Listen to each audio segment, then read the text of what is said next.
Hallelujah. प्रभु की स्तुति हो, प्रभु की महिमा हो। प्रभु यीशु मसीह को धन्यवाद देता हूँ आज के इस सुंदर समय के लिए और आज के इस दिन के लिए जो प्रभु ने हमें दिया है। इस वीडियो को देखने वाले मेरे सभी मसीह भाई बहनों, आप सभी को आपका भाई पास्टर जगन शिंदे की तरफ से जय मसीह की। प्रभु आप सबको ब्लेस करे। आइए आज के इस वीडियो में मैं प्रभु की महिमा के लिए एक गीत गा रहा हूँ जो मेरे ही एल्बम का है, जिसका नाम था यीशु ही बचाता है। और उसके बाद में मैं एक छोटा सा संदेश दूंगा जो आपके लिए और मेरे लिए, हम सब के लिए आशीष का कारण होगा। प्रभु को धन्यवाद हो। आइए हम प्रभु की महिमा करेंगे, प्रभु की स्तुति करेंगे। Thank you so much. Hallelujah. आइए प्रभु की महिमा के लिए मैं इस गीत को गाना चाहता हूँ। यीशु मिल गया हमें, यीशु मिल गया। यीशु मिल गया मतलब हमें अनंत काल का जीवन मिल गया, हमें उद्धार मिल गया। Hallelujah, praise the Lord. आइए इस गीत के द्वारा प्रभु की महिमा करेंगे। Praise the Lord. हालेलुया।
से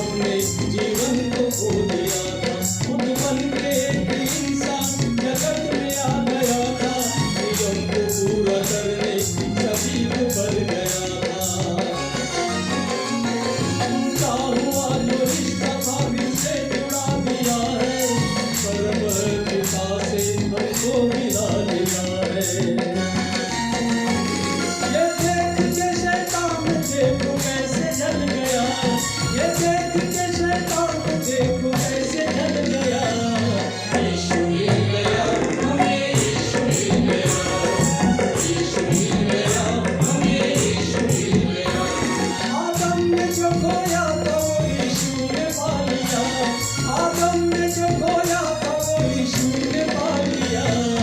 यीशु ही मेरा, हमें यीशु ही मेरा, यीशु ही मेरा, हमें यीशु ही मेरा। मौत से छुड़ाया हमें जीवन दिया, मौत से छुड़ाया हमें जीवन दिया। यीशु ही मेरा, हमें यीशु ही मेरा, यीशु ही मेरा, हमें यीशु ही मेरा, यीशु ही मेरा, हमें यीशु ही मेरा, यीशु ही मेरा, हमें यीशु ही मेरा, यीशु ही मेरा, हमें यीशु ही मेरा, यीशु ही मेरा, हमें यीशु ही मेरा। हालेलुया, हमें यीशु मिल गया। प्रभु को धन्यवाद हो। Hallelujah, praise the Lord. प्रभु यीशु मसीह के मधुर नाम में मेरे सभी मसीह भाई बहनों को जय मसीह की। प्रभु को मैं धन्यवाद देता हूं इस सुंदर समय के लिए और आज के इस दिन के लिए जो प्रभु ने हमारे जीवन में दिया है। इस बहुमूल्य समय के लिए हम प्रभु को धन्यवाद देते हैं, कोटि कोटि नमन करते हैं। मेरे मसीही भाई बहनों, आज इस वीडियो में मैं इस विषय को लेकर आया हूं जिस विषय का नाम है हम सब लोग एक दूसरे के लिए आशीष का कारण बने।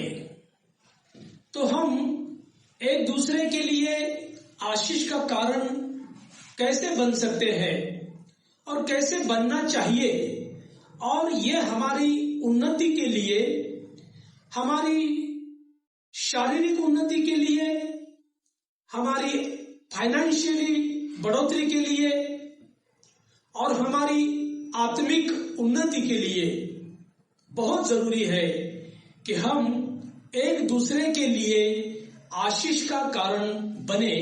जैसे कि मैं आपके लिए आशीष का कारण बनूं और आप मेरे लिए आशीष का कारण बने।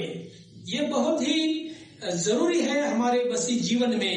यही हमारे मसीह जीवन का एक बेसिक है, एक फाउंडेशन है जो कि प्रभु ने हमें सिखाया है।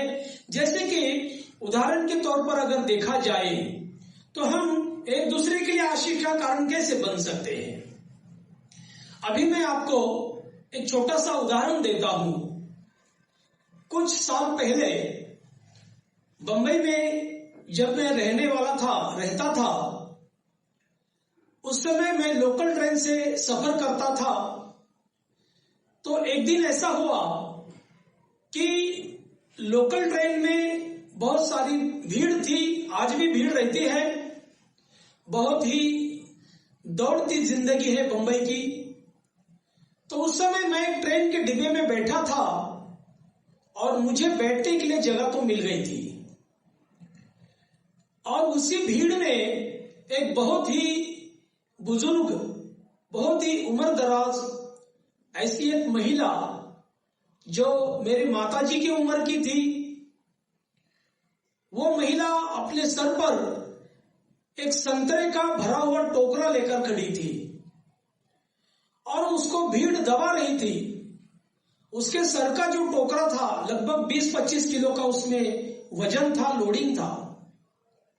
उसको किसी ने बैठने के लिए जगह तो नहीं दिया, लेकिन वो बेचारी ठीक से खड़ी भी नहीं हो पा रही थी उस वजन के कारण।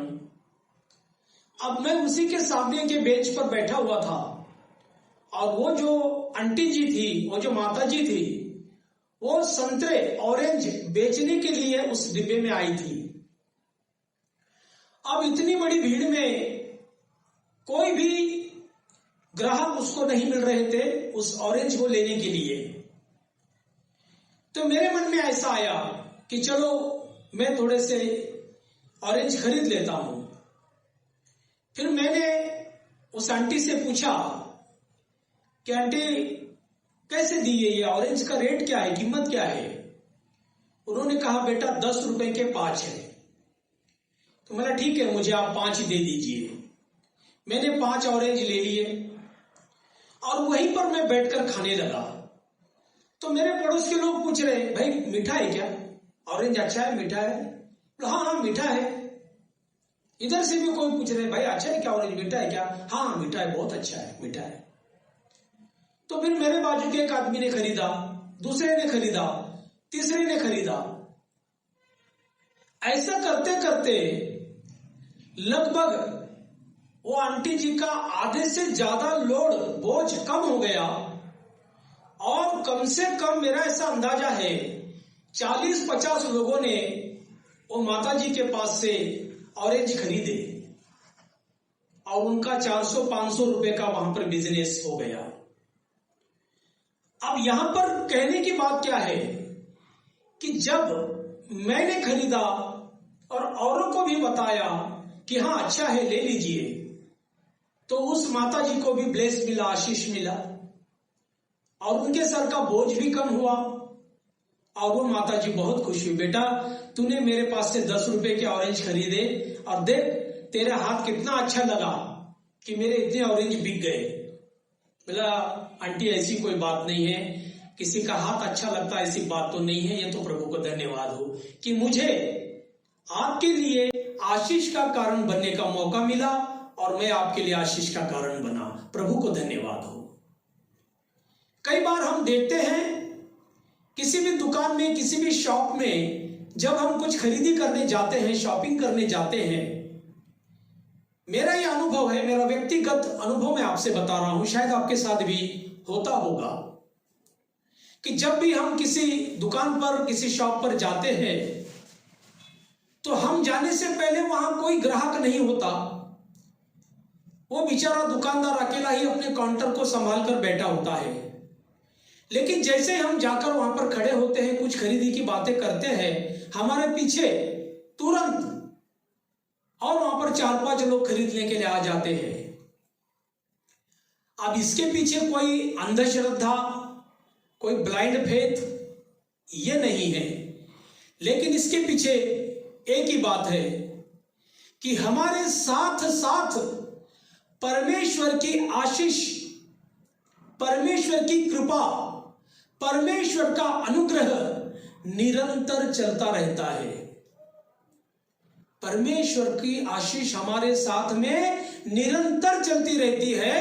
वो अलग बात है कि हम कभी कभी परीक्षाओं के प्रसंग से गुजरते हैं, परीक्षाओं का सामना करते हैं, लेकिन ये बात बिल्कुल सच है कि जहां भी हम उपस्थित होते हैं परमेश्वर की आत्मा हमारे साथ रहती है, परमेश्वर की आशीष, परमेश्वर की बरकतें हमारे साथ होती है और वो हमारे साथ आने वाले लोगों के ऊपर भी वो आशीष आ जाती है। इसी तरह से हम लोग एक दूसरे के लिए आशीष का कारण बन सकते हैं।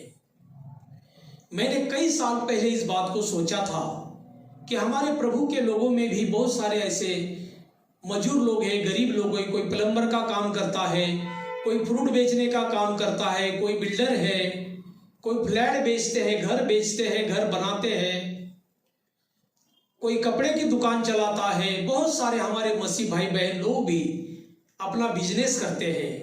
तो क्यों ना हम ऐसे जगह पे जाएं और हमारे मसीह भाइयों के लिए भी आशीष का कारण बने, जिससे कि उनको भी ब्लेस मिले। हम उनके पास जाके शॉपिंग करें।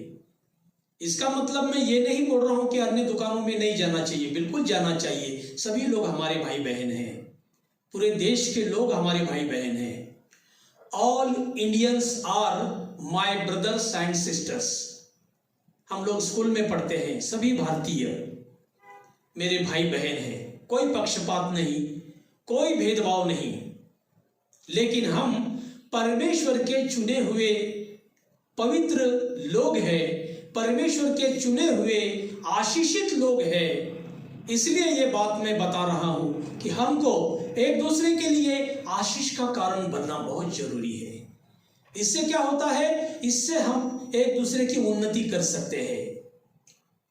जैसे कि किसी की मदद भी करना होता है, जरूर करना चाहिए। अगर हमारे पास किसी की मदद करने की ताकत, किसी की मदद करने की कैपेसिटी परमेश्वर ने दी है, हमें एक दूसरे की मदद करना चाहिए। यह भी हम एक दूसरे के लिए आशीष का कारण बनने का उदाहरण दे सकते हैं। कई वचन ऐसे हैं, मैंने कई सेवकों को ऐसा बोलते हुए सुना है कि भाई हमको तो परमेश्वर की ओर से ही मदद मांगना चाहिए, परमेश्वर ही देता है, मनुष्य क्या दे सकता है। यह तो बिल्कुल सच बात है।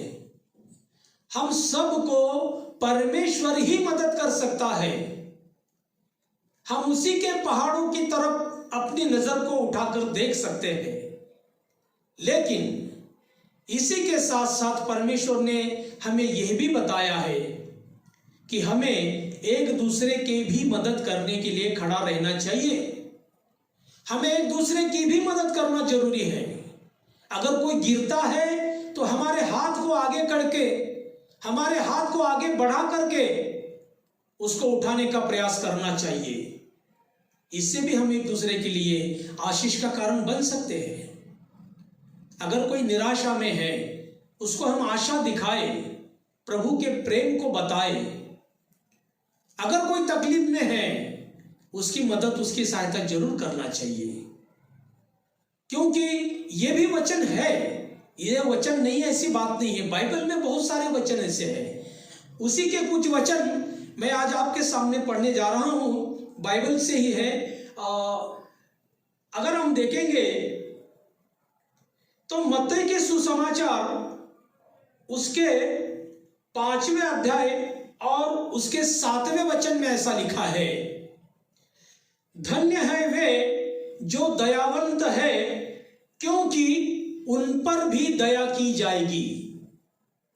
देखो यहां क्या लिखा है, धन्य है वे जो दयावंत है, क्योंकि उन पर भी दया की जाएगी। अगर हमारे अंदर कठोर मन है, हमारे मन में अगर किसी के प्रति दया नहीं है, और अगर हम परमेश्वर को दया मांगते हैं, परमेश्वर प्रभु तू हम पर दया कर, प्रभु बोलेगा नक्की, जरूर मैं तुझ पर दया जरूर करूंगा। लेकिन क्या तूने कभी किसी पर दया की है? क्या हमेशा कठोर मन रखा है? क्या तूने कभी किसी की मदद की है क्या, या हमेशा अपना मन कठोर बनाकर रखा है? अगर तूने किसी पर दया नहीं की तो तू मुझसे दया की आशा कैसे रख सकता है? इसीलिए वचन कहता है, क्या कहता है, धन्य है वे जो दयावंत है। क्यों? क्योंकि उन पर दया की जाएगी। इसी को अगर हम आगे देखेंगे तो कुछ वचन मैं और आपके लिए पढ़ना चाहता हूं। यही अगर हम पहला यूहन्ना उसके 3 अध्याय में और 17 वचन में अगर हम देखेंगे, वहां लिखा है, पर जिसके पास संसार की संपत्ति हो और वह अपने भाई को जरूरत में देखकर उस पर तरस न खाना चाहे, तो उसमें परमेश्वर का प्रेम कैसे बना रह सकता है?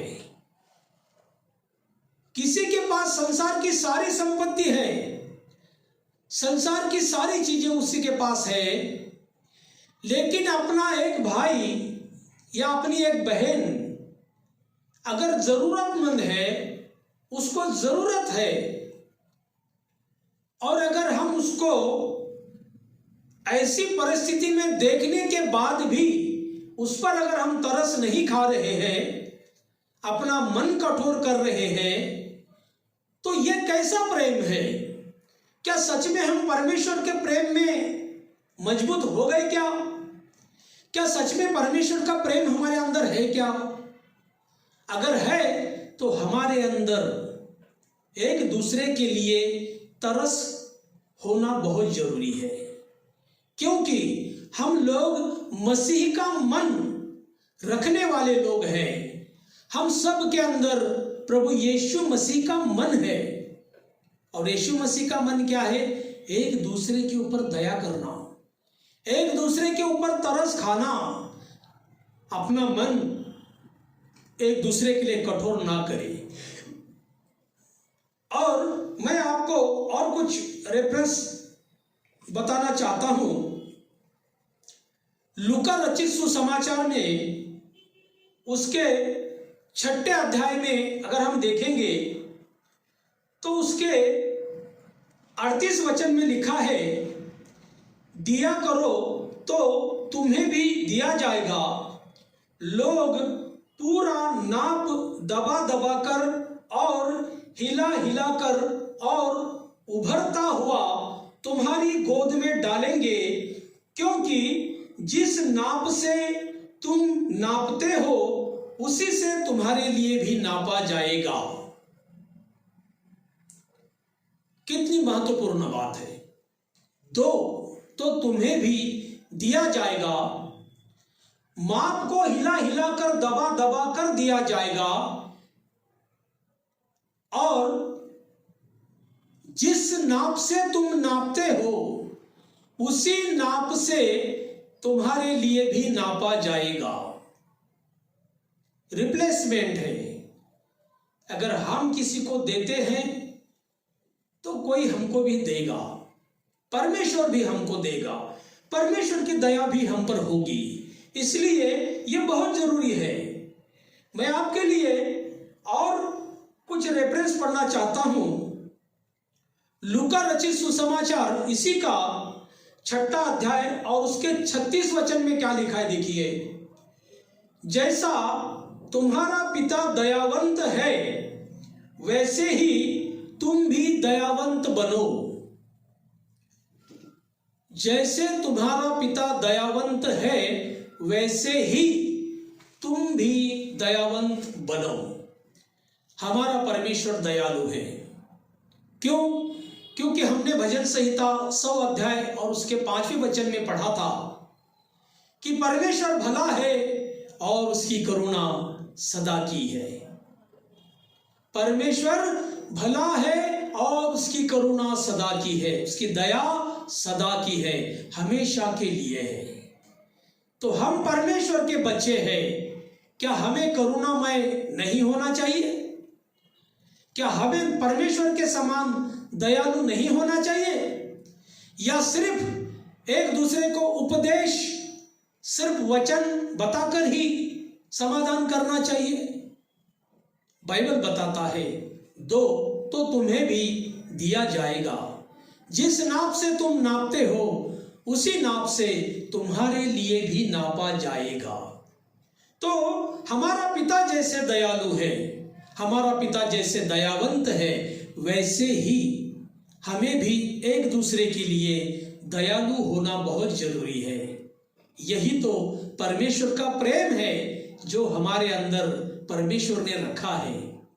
हमारे मनों को, हमारे दिल को एक दूसरे के लिए कठोर ना करे, हमारे मन को पत्थर के समान मोटा और कड़क ना करे, लेकिन मोम के समान एक दूसरे के लिए अपना मन रखे, दया का भाव रखे। यही तो परमेश्वर का प्रेम है। अगर इस प्रेम में हम नहीं हैं तो आज भी हमें उस परमेश्वर के प्रेम में परिपूर्ण होने की बहुत जरूरत है। कम से कम हम कोशिश तो जरूर करना चाहिए, हमारे उद्धार के लिए बहुत जरूरी है। आइए मैं कुछ और 1-2 रेफरेंस आपको पढ़ के सुनाता हूं।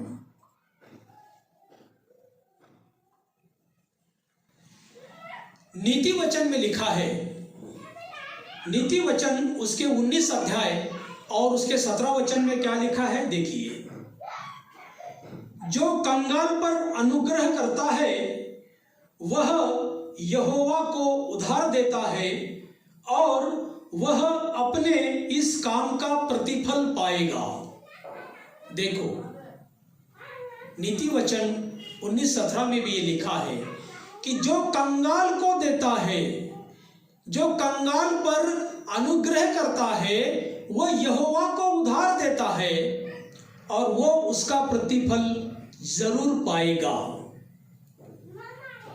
हम परमेश्वर को उधार देने के समान है यदि हम किसी कंगाल पर, किसी जरूरतमंद पर अनुग्रह करते हैं। उसकी सहायता करते हैं। ऐसा करके हम यहोवा को उधार देते हैं और यहोवा कभी भी अपने तरफ किसी का उधार बाकी नहीं रखता है।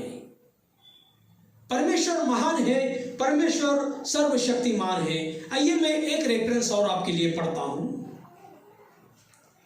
नीति वचन के 31 अध्याय में हमने जब एक स्त्री के बारे में पढ़ा था, सद्गुणी स्त्री, एक अच्छी स्त्री, उसी के उदाहरण में यह वचन एक लिखा है। नीति वचन 31 अध्याय उसका 20वां वचन लिखता है, वह दीन के लिए मुट्ठी खोलती है और दरिद्र को संभालने के लिए हाथ बढ़ाती है। वह दीन के लिए मुट्ठी खोलती है और दरिद्र को संभालने के लिए हाथ बढ़ाती है।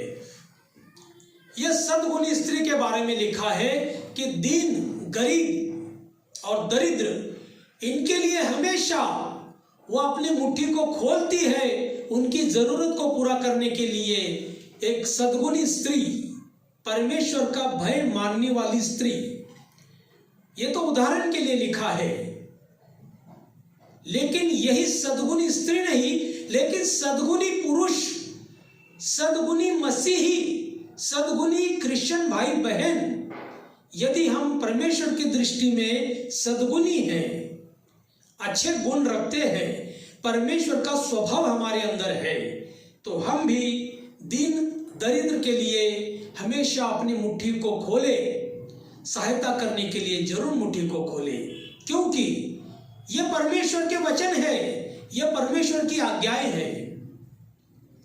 हमें अपने मन को कभी भी कठोर नहीं करना चाहिए। यह मुझे कुछ जरूरत है इसलिए मैं बोल रहा हूं, ऐसी बात नहीं है।